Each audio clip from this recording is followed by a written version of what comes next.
Tired of lip service, they say they've come to demand justice. Indigenous peoples have defined the image, the tone and the soundtrack to this year's COP30 climate talks in Brazil,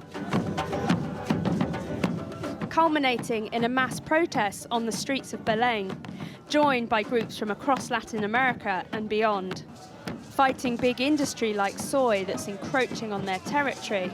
We Kayapo do not accept any of this being built on indigenous land. And asking polluters to pay up. We're here to say the governments need to make the oil and gas companies pay up for the climate destruction. They've made billions in profit every day since the last 50 years. They're following those lurking in the shadows at the COP30 talks.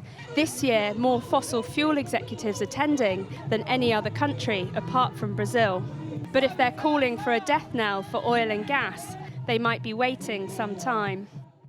Halfway through negotiations and talks are still deadlocked over what to even focus on next week.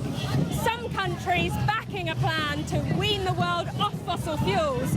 Others don't even want to say the words out loud. Still taking baby steps forward. And what people here want are massive, great strides.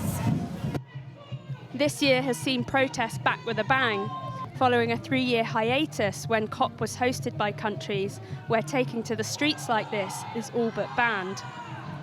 And these talks have arguably done more to boost Indigenous rights than any other before, working on a fund to pay them to keep their forests standing.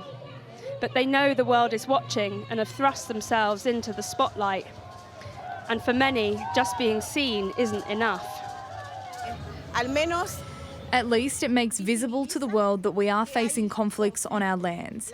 COP offers a tiny space for Indigenous people and we want to be more involved. We want to have more influence and that's why we believe we have to take ownership of these spaces. We can't stay out of it. In the meantime, the protests here reflecting the chaos, the mess and the beauty of Brazil, the COP talks and the world beyond. Victoria Seabrook, Sky News, Belem.